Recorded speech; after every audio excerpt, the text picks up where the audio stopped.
Welcome to today's webinar, courtesy of the Kentucky Small Business Development Center in Louisville. Discover no-cost, valuable business services to help you thrive, whether starting your entrepreneurial journey or scaling your existing business. We have the resources and expertise to help you succeed. For more information, please visit our website or text 502-977-5800. Thank you for joining us today. Feel free to use the chat feature to ask questions or engage with our speaker. Let's get started.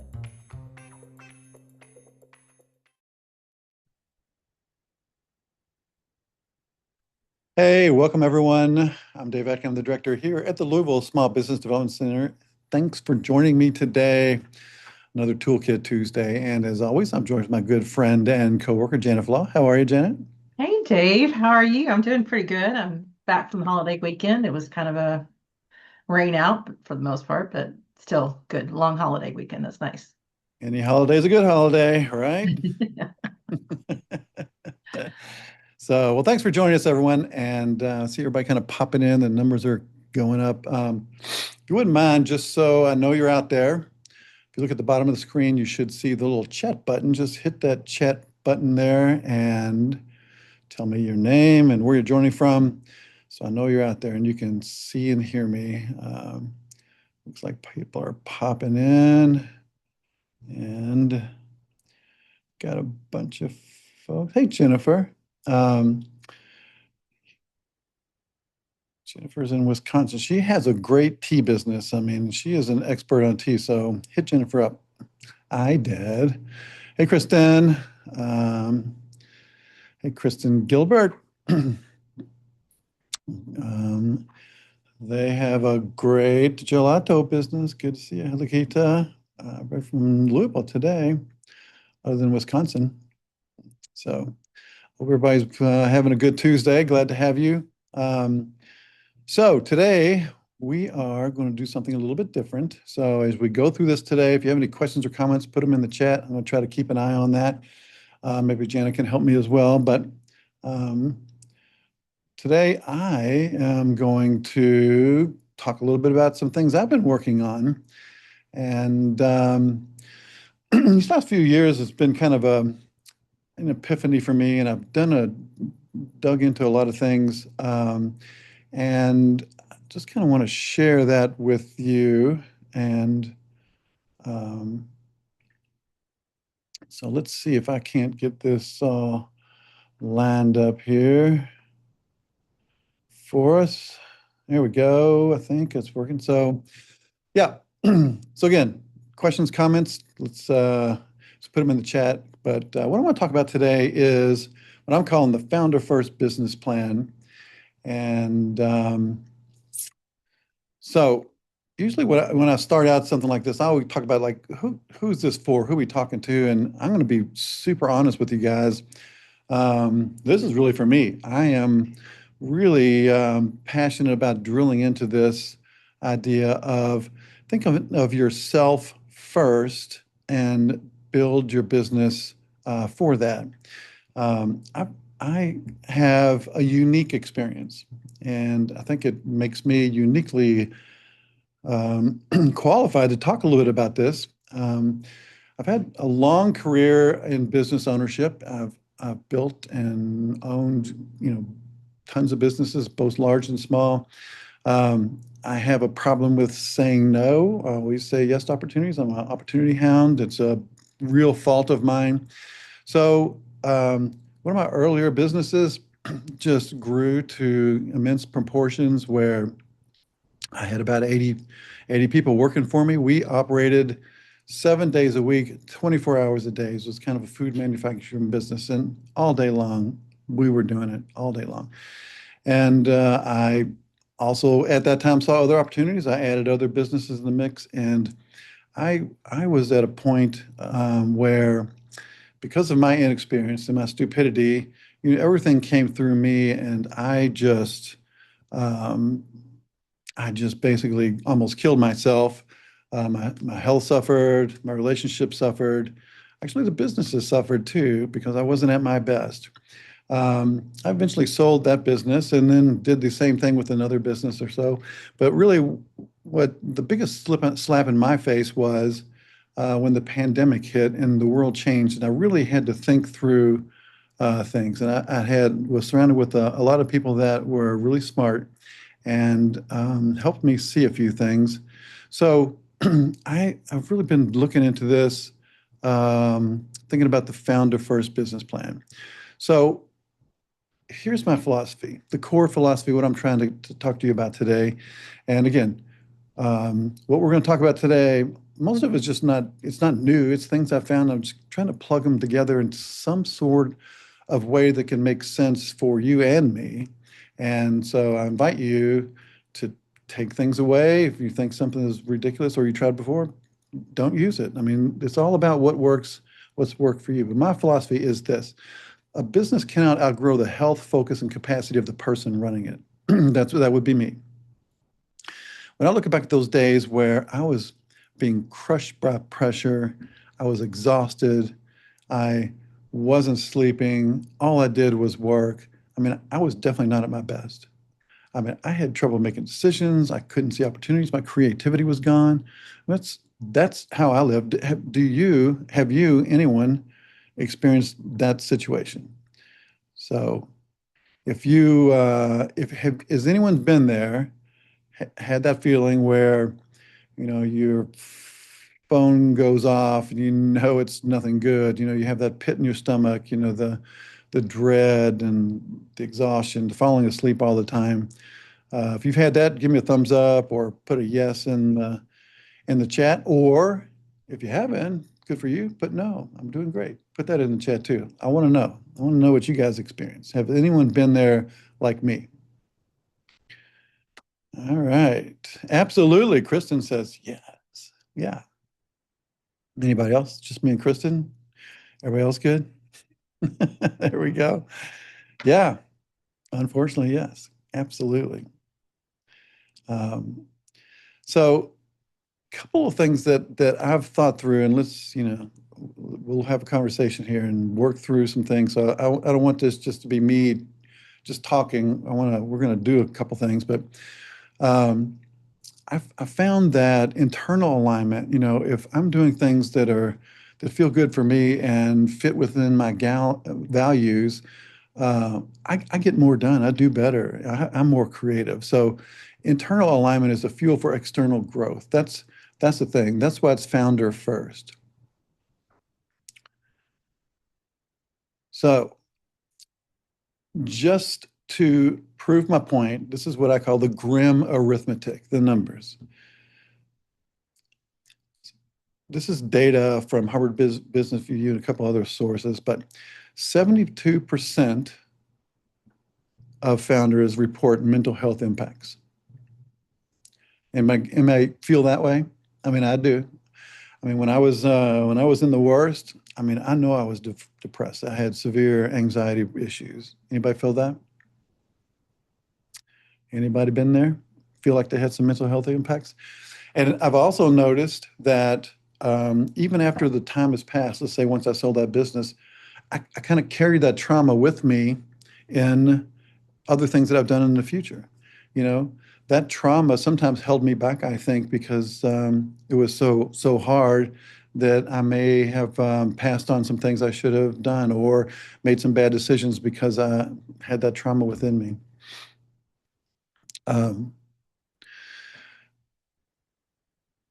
Burned out and exhausted founders see basically a 23% drop in productivity and a 35% higher failure rate. So when you're exhausted, you just can't do what you need to do. I'm sure you guys have experienced that, haven't you? And this is kind of eye-opening. 65% of business failures are caused by founder problems, by the owner. Conflict and exhaustion, and that exhaustion channeling into making bad decisions, poor decisions, or no decision. That's the thing. And then I've experienced this myself too, because I was in such a bad space a lot of times, when I was going after funding or even like a bank loan, thing like that, because I wasn't at my best, I had a hard time advocating for myself. I had a hard time getting the deal done. I made errors and things that weren't in the best interest of the company or my team or myself. So this is another thing. And then more importantly is when you are just done with the grind, um, the business stalls as well. Revenue growth stalls at least by 18%, and profit margins can erode because you say yes because you don't want to be bothered. I just don't want to deal with this anymore. Bad decisions. Has you guys been there? Hope I'm preaching to the crowd here. So what what is other also interesting is that when we went into business, we often look at people that we think are successful. Um, the people that were we thought were super successful. Built something like Elon. I saw Elon on a podcast or something, but he was talking about. He said that whether you agree with him or not, he basically said, despite all he's done, he said most people would not want to be him, that you would not want to live his lifestyle. This guy here, his name's Ben Chestnut. He was the founder of Mailchimp. I'm a Mailchimp customer and fan. Used it for years, and um, his company was growing exponentially. He was doing great. The company was fantastic. But he was saying this was so crazy that despite what his outward success and where you think that he's doing everything great, he was so physically and mentally exhausted that he would lie on his office floor just to feel like he had the energy to go and do what he had to do. I mean, I've felt like that too, that I just couldn't move sometimes. And later he said that after he sold the company, um, those years he said were the worst of his life. And then once he sort of healed, he kind of thought back and he said, well, there's a lot of times that I could have done things better that I just didn't see because I wasn't being my best self. And so, you know, I think that it's important to understand that what we see others in what we think is the eternal success may not be what internally they may not feel that success. So I also heard another guy on this other podcast, which I really wanted to steal his philosophy, so I'm going to throw it out there, but I'm going to give him credit because that's the right thing to do. But this guy here, his name is Matt Altman, and he doesn't have a giant company. It's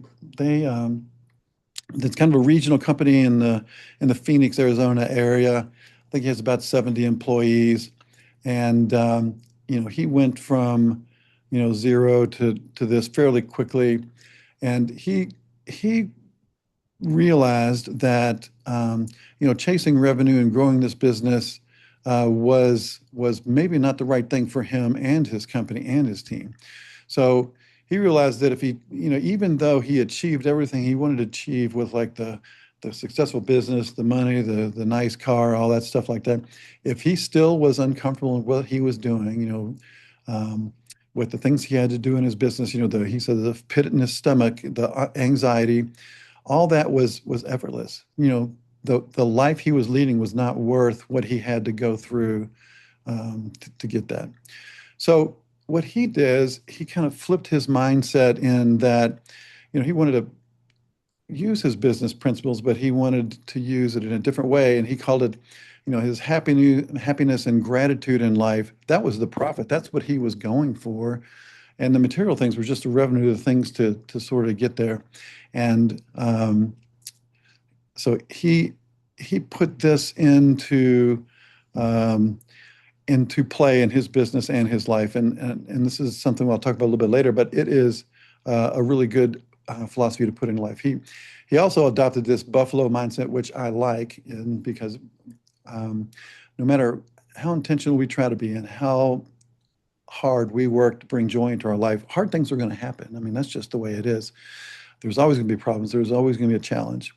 But he instituted this, what he called the buffalo mindset. He says, and I don't know if it's true, but he says that a herd of buffalo, when they see a storm coming across the plains, instead of running away from it, they run into it with the hopes to get through it quicker. So, he adopted this mindset and he's built that culture within his team that when the problems come, they don't hide from them, they hit them head on. So this is something that really hit home for me because often I've had the philosophy like, well, sometimes if you just let a problem fester enough, it'll go away on its own, right? Anybody do that? But hitting it head on really made a big difference in his life. So this is what we're going to do. I want to prioritize this into 4 phases. First we want to look at what our personal goals and alignments are. Because this is the key, I think.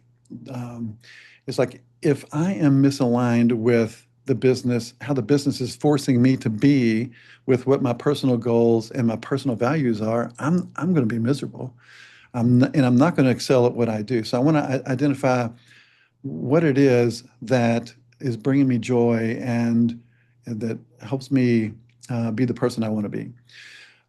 Secondly, strategic time management. This is key.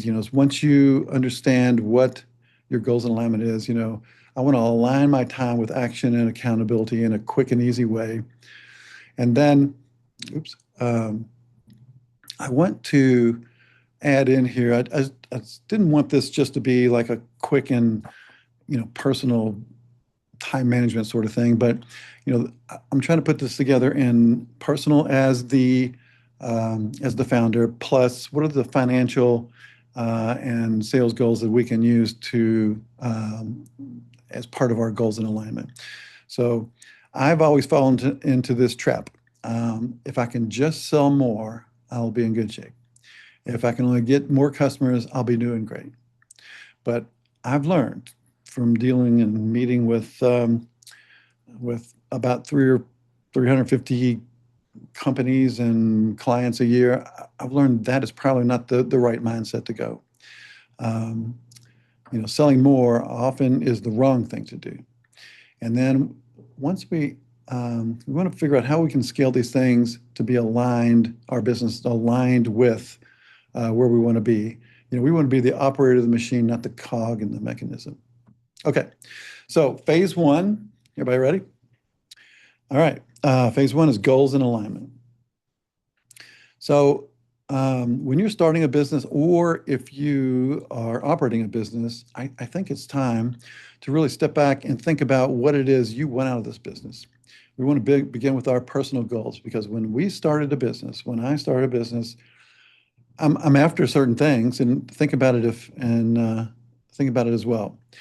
You probably started because you wanted financial freedom for yourself and your family. You wanted to make more money and be able to live the life you want to live.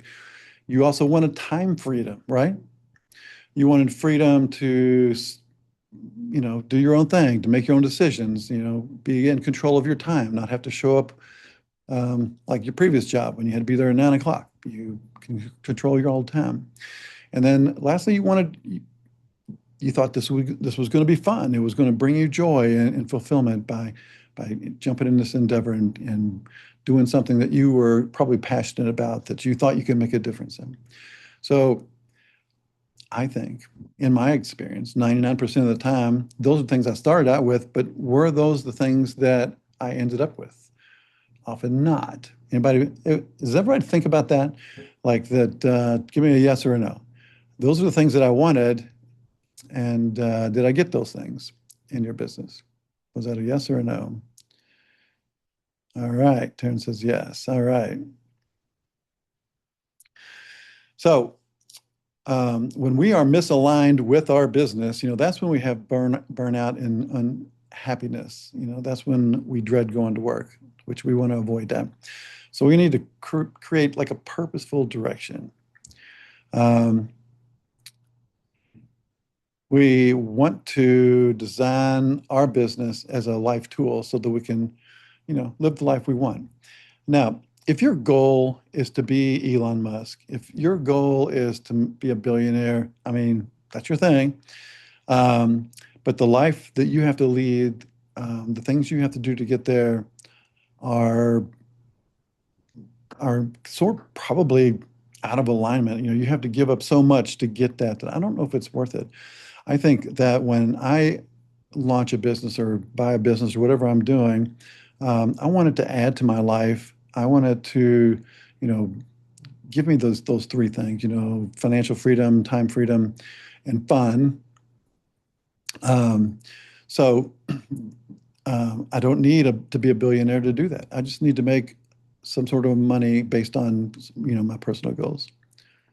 So we need to identify our symptoms of misalignment. So first, we're going to do what we call the Wheel of Life exercise, and we're going to do this here. And I want you guys to do it with me and hear what you think. So this was, I think it was started, you know, came out in like in the 60s or something like that.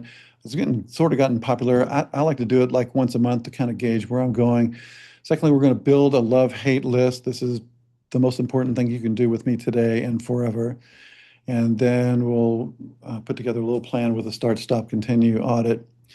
And so those are the things we're going to do here now very quickly. So the Wheel of Life is this. Everybody got paper? Give me a thumbs up. Yes? And a pen or a pencil or a marker. Everybody good? Somebody say yes so I know you're listening. Everybody? Anyone? Anyone? Got pen, paper? Okay. Taryn, you on top of it. I appreciate you. Okay. All right, here we go. So we're doing this together. So first thing, draw a circle on your paper. Excuse me. Okay, everybody got the circle? Then we're going to divide into 3 pie pieces. And then we're going to divide each piece. Oops, we're going to name each piece. Health in 1, the 3 areas of our life, our relationships, and our work, our money. Everybody good? Now we're going to divide each of these 3 more times. So we have a total of 9 facets in our personal life, in our lives. So let's start with relationships. So we'll name this one romantic, friends, and family. Those are the 3 kind of relationships we all have, you know, romantic, friends, and family. Here's the kind of the work situations we have. We have growth. And again, I define growth as just kind of how you feel overall and everything financial and professional in your life. So this is kind of a subjective measure. Then money, you know, your personal finances, how you feel about that. And then your job, next pie. And then in health, we have spiritual, we have mental health, and then we have physical health. Now, what we're going to do and what you're going to do with me is we're going to rate how we feel that we're progressing along these goals in these 9 different facets. So in the very center, we're going to call that 0. The very outer edge, that's 10. So we're going to rate from 1, 0, it's 10, in the middle to the outside, 10, how we feel about our different facets of our life, how we're progressing, you know, and most times we never reach the goal, but are we progressing in a good way? Do we feel like we're making progress? That's the measure. So just kind of fill it in. So I'm going to fill mine in more or less. So romantic relationships, I'm doing okay there. Doing pretty well, actually. I'm pretty happy. Friends, maybe about a 5 there. Not, you know, I'm an adult male, which means I have trouble keeping my friendships going. So need to work on that. Family, come from a giant family. We always have roadblocks. We always have issues, but by and large, we get along well, and they're a great bunch of folks. Growth, doing some stuff that's cool, and I feel pretty good about all that. Money, I took a giant financial hit a few years back, so I'm still recovering on that, so I'm giving myself a 5 there. Job, career, business, I'm lucky in that I'm doing what I want, and I feel pretty good about that. Now, health-wise, Spiritual, about a 7 or so. I've, kind of rekindled some meditation practices that I used to do. Mental health, I don't know. I think I got some trauma back from things, so made a decision to work on that. Maybe some residual depression. Uh, Physical health, doing well there. I've hit that pretty hard. So, so I'm hoping everybody's got this all done. Now, what we want to do now is you can look at mine. Maybe yours looks similar or different, but you can see there's a couple areas where maybe it's time to do some prioritizing here. So I'm going to prioritize 3 things I'm going to do next week and maybe until the next time I do this. So I am going to prioritize my friend relationships, work on something I can do with my personal finances, and then something with my mental health. So you've got 3 things circled. Now I want you to, in each of these priorities, name one action you're going to do next week to move this in a positive way. So next week, I'm going to text one friend I haven't talked to in a long time and just say hello. For money, I'm going to set up an automatic deposit for my checking account into Vanguard. Easy peasy. And then I'm going to set up an appointment with a therapist just to talk through some stuff. So who wants to share like one thing you're going to do next week based on your priority? Put it in the chat. One thing that you commit to do maybe during the rest of this week or next week that you will do to make this move forward. Take time out for a walk. Excellent. That would be physical health, I would guess. Yeah. Anybody else want to share one?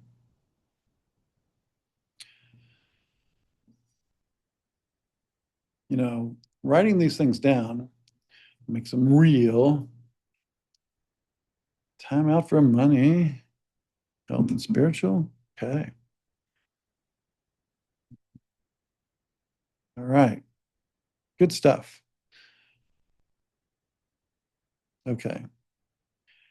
Now, next, and keep your paper, maybe get another page or flip this one over. We need to do the love-hate audit. And this is where we bring our business into the picture. We sort of have some goals now from a personal standpoint, from sort of a business, but now specifically our business.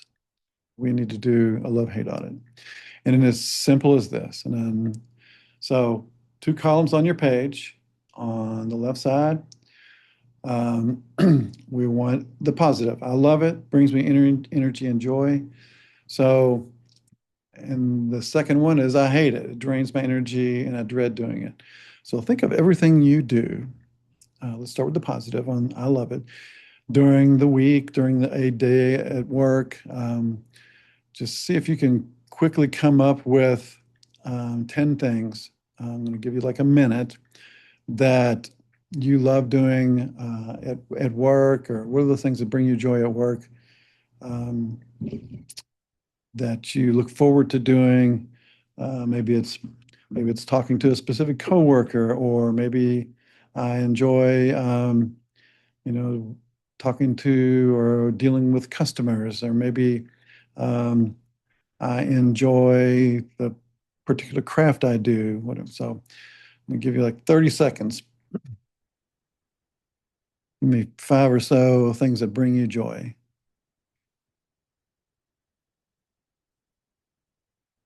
Somebody put one in the chat for me. What is one thing that brings you joy and energy in your workday?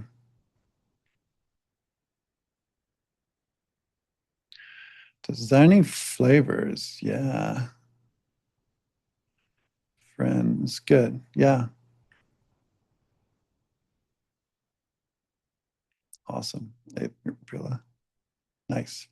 All right. Let's move to the other side. Let's see if we can make a list of things that you hate doing at work. I hate it. I dread it. I feel bad when I'm doing it. I can't wait to get done with it. but I have to do it. I hate doing it though. Everybody making a list? What do you got? Yeah, repetitive task, I guess that would be. Yeah. What else? Admin tasks. Yeah.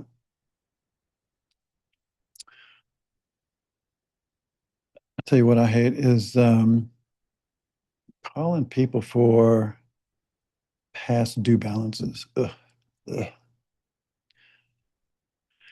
Oh, when your employees don't come to work. Oh my God. I know the feeling about that. Yeah. Right there at shift change, you know, can and you, yeah, so yeah, shift change and then whether people are going to show up and I've got to go to my kid's birthday party and then but if the staff, you know, if I'm short staffed, then I'll have to stay. Oh yeah. Oh, Kristen, yeah, I lived that too. Yep, yep, yep. So, yeah, all right. So, I want you guys, we just did this for a minute, but I want you guys to take some time during the week and really fill this out, especially the hate. I want, you know, you can you can kind of skimp on the I love it. You know, these are things that make you feel good. We do want to have gratitude, so look at that. But I want the biggest hate list you can find. I mean, I work hard on it. All the things that you hate.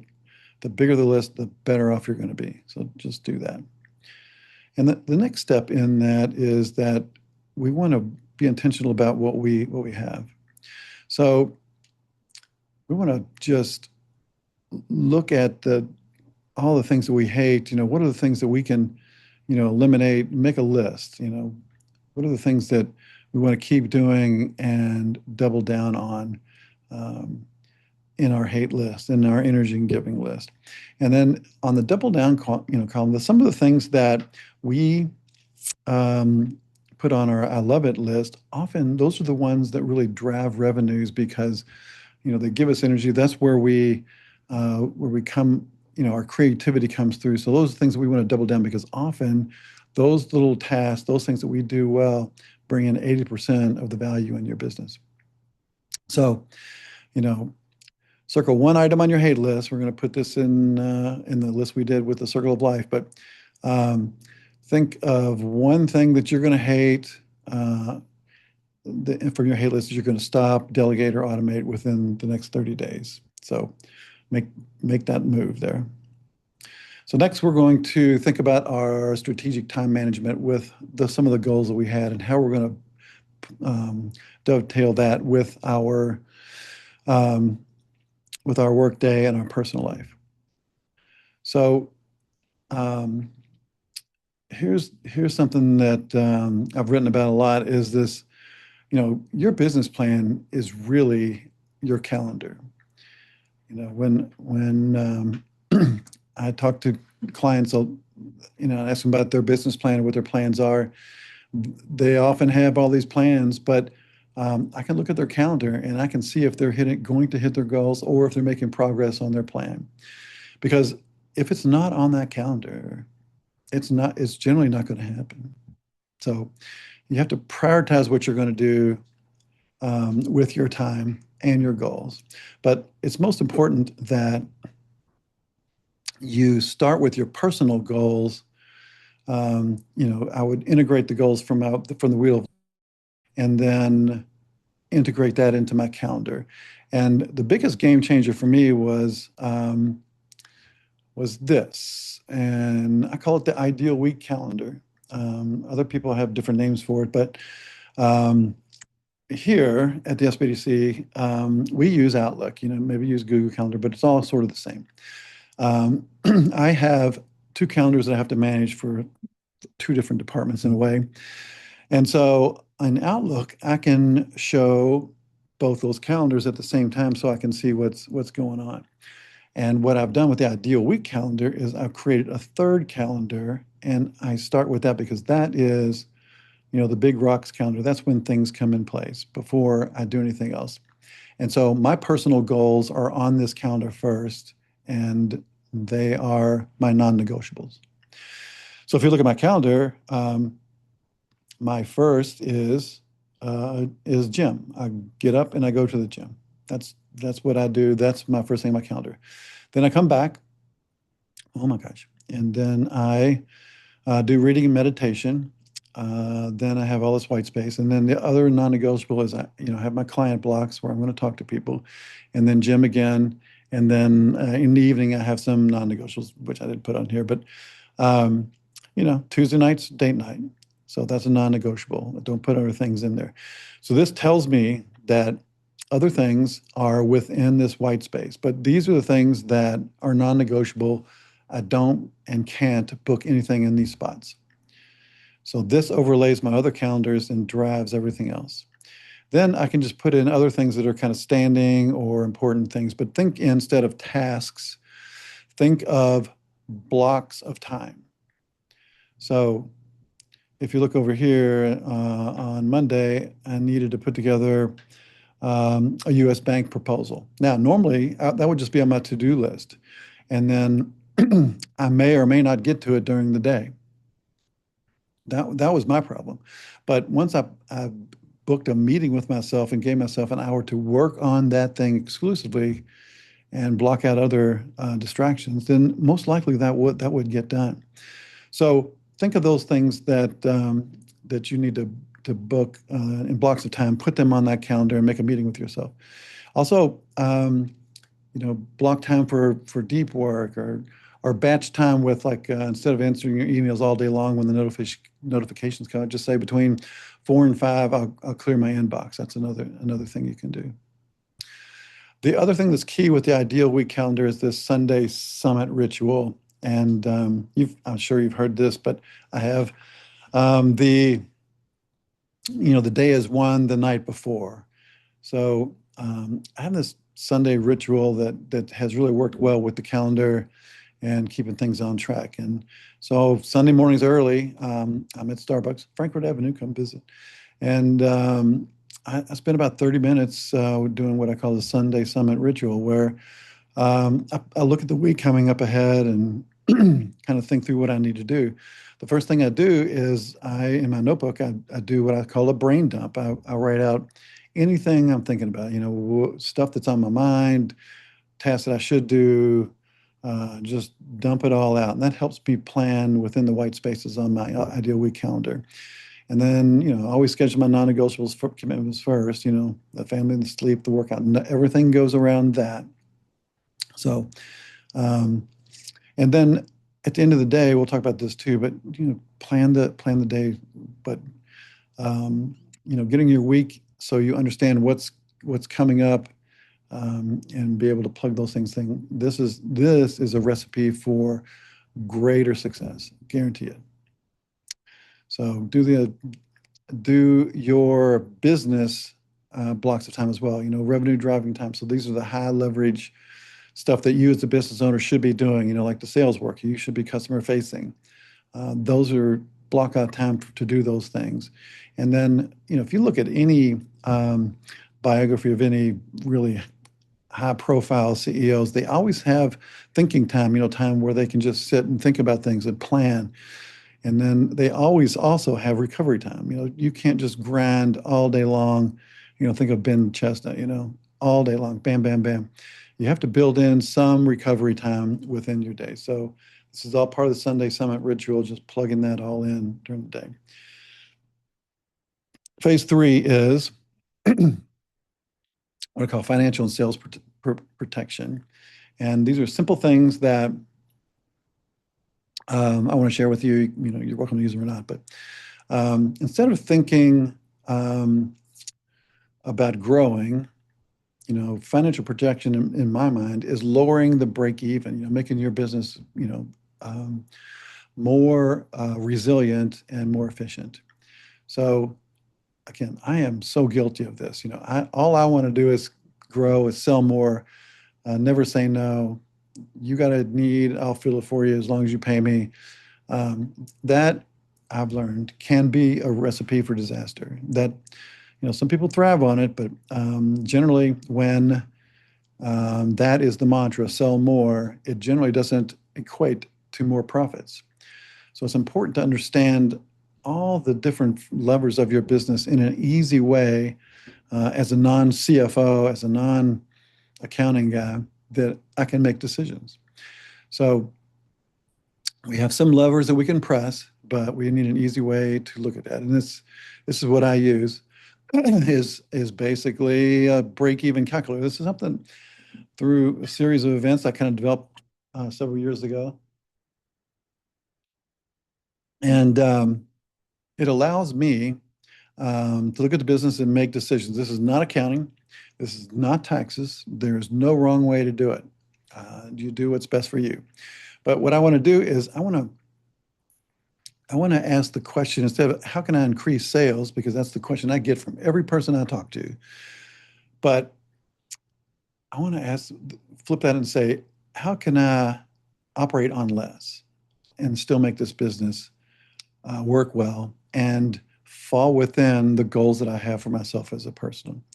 So I've done some classes on some talks on this alone. I mean, this is a lot to talk about, and I'll send this to everybody, but book some time with me. We can walk through this. But in a nutshell, there's two types of expenses. There's your variable expenses, which are the things that change as your sales go up and down. So we convert those to a percentage, and then we have our fixed expenses. Those are the ones that don't change regardless of what sales are, things like rent or whatever, insurance. And then you just calculate those things, put those in this spreadsheet, and it figures it out for you. But traditional break-even generally works on my annual break-even number. But I found that's just too big of a number, and I can't make decisions using that. So in the bottom, I've broken it down into, yes, the annual, but how much do I need to hit a month, a week, or a day? If I know what my daily revenue target is, that is powerful information that I can use. So there's 4 levers that I can press with using this spreadsheet. So I can raise prices. This is a great exercise. When I'm calling it in to help a struggling company, this is one of the first things that I want to look at is, are we undercharging? As entrepreneurs, all we want to do is sell somebody something. We want a customer. We want to make them happy. We always undervalue what we bring to the table. We undervalue what we're providing to the world, and we never price right. So, often you can strategically address those prices. Scary. It is scary. You'll lose some customers often. Sometimes you don't, but that's the first thing that we would do. And we can model that out with that spreadsheet I just showed you, because that will change your cost of goods sold and your margin will change. Secondly, we don't want to sell everything equally. So if I was to look at your products and services and group them out, maybe do a little analysis, build a little matrix, I would probably see that some of your items, some of your services, some of your products provide more dollars to the bottom line than others. So those are things that I want to drill down and really push hard. I don't want to sell, all of everything. I want to really focus on the ones that bring the most value to my business. And that menu mix will change the cost of goods sold percentage on my spreadsheet. And I can see what that effect it will have on me. We also want to, again, because we're working on a business that engages with us, we also want to group our customers by the energy profit filter when we do the segmentation study, because some customers, and I think somebody said that in the chat there. I mean, some customers are energy vampires that are hard to deal with, and you dread them. Is it worth it to even deal with them? So that's another rank that I use in this. And then lastly, which is more important, and you can also build this into the spreadsheet, is your cash reserves. This is classic Dave Ramsey for business. So in my spreadsheet, I may say, well, for every week or whatever, every month, I'm going to build in so much cash to put into a reserve fund, and that's part of my business model. That's part of my break even. So back to the calendar. and this idea of making sure that we are using what we have, our calendar to move things forward. We have every business, we all have personal goals, we have business goals, and goals in themselves don't really work. That's why we need to flip this a little bit. We've all heard SMART goals, or so you want them, measurable and attainable. Um, so it is it having the goal itself is not the means to success. So the best example is everyone that goes to the Olympics, their goal is to get a gold medal, but not everyone gets one. And as I think that comes from James Clear, I believe, in Atomic Habits. But it's not the goal; it's the systems that get you to the goal. So if you flip that SMART goals into what we call NICE goals, this is the game changer for you. So NICE stands for near term. So instead of saying I want to lose 20 pounds by July, that would be my goal that's time bound. But my near-term goals would be what are the daily or weekly actions that will help me move forward. So my near-term goal would be I need to show up at the gym 5 days a week. That to be input based. I have to do the thing. We've all had the goal about losing weight, right? I want to lose weight because I got a class reunion come up, and then it doesn't really happen. So we have to focus on the near term and the input base, the things that we will do on a regular basis to get there. We have to control those inputs. We have to be able to actively do that. If my goal is to get 10,000 Instagram followers, that's an objective goal. That's the object. But I can't control that. I can only control the actions of myself, the small ones. And then back to what we're trying to do here is to build a life that works for us as part of our business. The goals need to be somewhat fun or energizing. Otherwise, it's hard to do them. So keep those things in mind. And the other thing that I got from Atomic Habits was this about the personal dashboard that is super helpful. And in Atomic Habits, he talks about habit tracking. Tracking. Each time you go to the gym, maybe you make a point to mark that down on your habit tracker. But it's the same with your business and how you're doing that. Numbers remove the emotion and tell the truth. And it's also cool to see like your thing moving along. So the other thing that I'm asking you to do today as part of your thing is like identify a few inputs that you need to track, to build your business. I want to get more customers. Okay. My nice goal is to make us one sales call each day for 5 days each week. So each day I do that, I make that mark. And then when I'm working on my business, I need to track hours that I intend to work and then hours actually worked.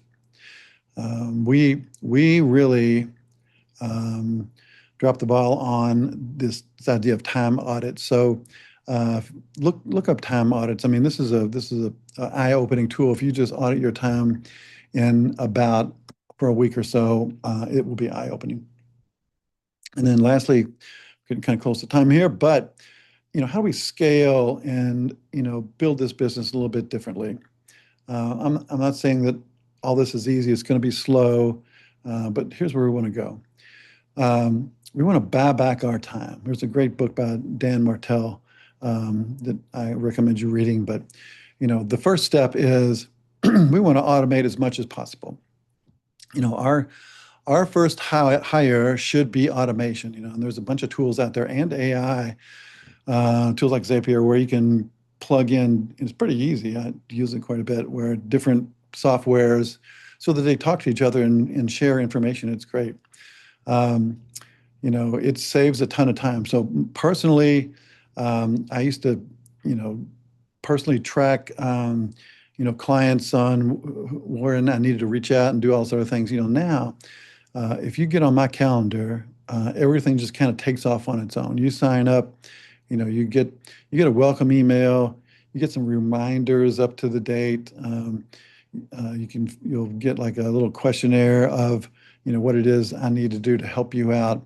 We meet, we talk, and then after that's done, you get some automatic emails with some information. Um, you're automatically added to my email list. You get some check-in emails, just like in, some of these automated emails that, in the beginning, when I write that email to you, I'm apologetic because I'm telling you that I'm doing this automatically because I'm trying to get caught up here. But it's just a way that I can check in and make sure that I'm doing what I need to do for you to help you. But that has saved hours of time just to automate things like that. That's just one example. So um, when you look at your hate list, is there things out there that you can use to automate that that task? What is it you can do to get that done? Secondly, maybe you have to delegate. Um, look at the people in your life, and that you're working with. Now, I'm the worst at delegating. I have to have a framework or something to hang on. And so if you look at your processes and use what, again, Google this so you get a little bit more information because we're going kind of quickly here, but this RACI framework, the responsible, accountable, um, consulted, and informed, we want to remove ourselves as much as possible. So if you process this out, you can assign these things and how this is going to work, as you go through your business process. And then you can also, this highest five levels, I hadn't really thought about this. This is so stupid and so simple, but, um, when I'm thinking about delegating some sort of task, I can look at the different team members as I'm thinking about delegating to, and I can rate them, as this member, he's only at level one. He has to do exactly what I say because of that level. But others, on level five, I can hand off and they have complete authority. So this is a great way to really plan through how you're going to offload some of these things. And then lastly, this is another biggie is utilizing fractional contractors like from Upwork or other platforms. So these people are expert at what they do, and if it's a repetitive task, I can often head them off to someone, for minimal cost. Or if it's a one-time task, but it happens like once a month or something like that, I can, go back to the same one. So that has been a super time saver. Does anybody use like personal virtual assistants or other like contractors for like video editing or anything like that? Anybody use any of these folks? Yes or no? Anyone? Anyone? No. Okay. Yep. Okay. Um, well, anyway, if you think through what you're doing in your business,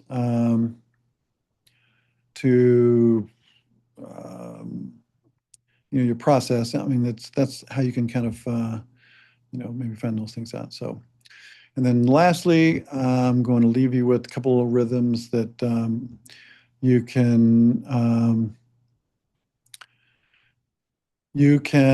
use. Take it for what it's worth or ignore it at all. But here's some things to think about. But think about Matt Altman. He's got a couple good podcasts that you should check him out. But this idea about happiness and gratitude as the profit in your life, what you're really working to, and then this idea of facing conflict, facing challenges head on, and working through those quickly.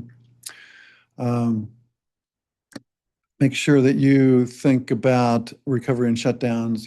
Don't, if you can, again, it'll take some time often, but Have some shutdowns, a hard stop, especially if you have an evening big rock that you have to do like date night or something like that. But make it a ritual. There's been tons of studies that saying this day-end ritual is very, very helpful.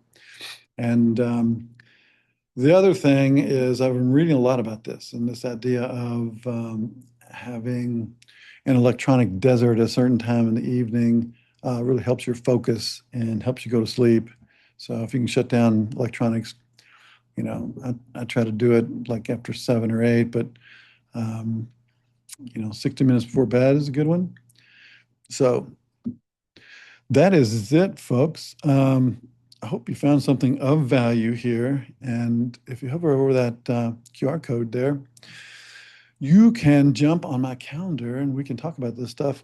Be happy to walk through any of this with you. I tell you what I've learned and how I've handled different things. We can work through the spreadsheet, the break-even spreadsheet. I got some other cool tools that you can use.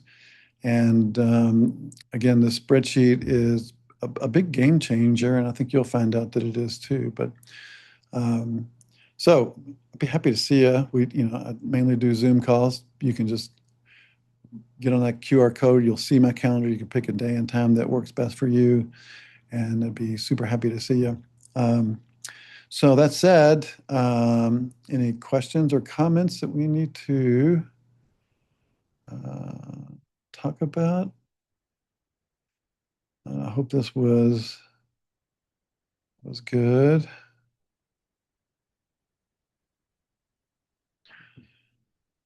All right.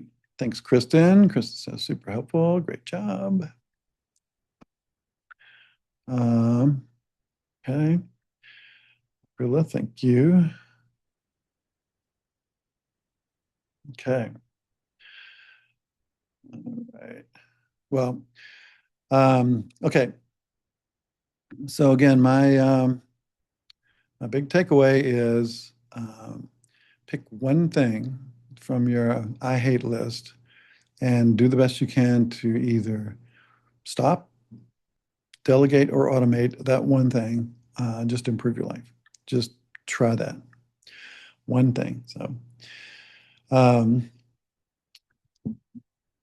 was happy that you guys joined me today. And Janet, thanks for driving the ship as always. Sure thing. We've recorded today's event. Dave's going to share his presentation with me, and I'll send that out to you so you guys have that. You'll also get a separate email asking you to evaluate today's event. So if you do that for us, I think, Dave, you're going to be doing this presentation at a national event. Is that right? That's right. I've been asked to talk about this nationally because it's something that I think we need to talk about. Yeah. So just everybody look for that. Thanks, Dave. All right. Thanks, everybody. And we'll see you next week on another Toolkit Tuesday. Thanks for joining me today. I really appreciated it.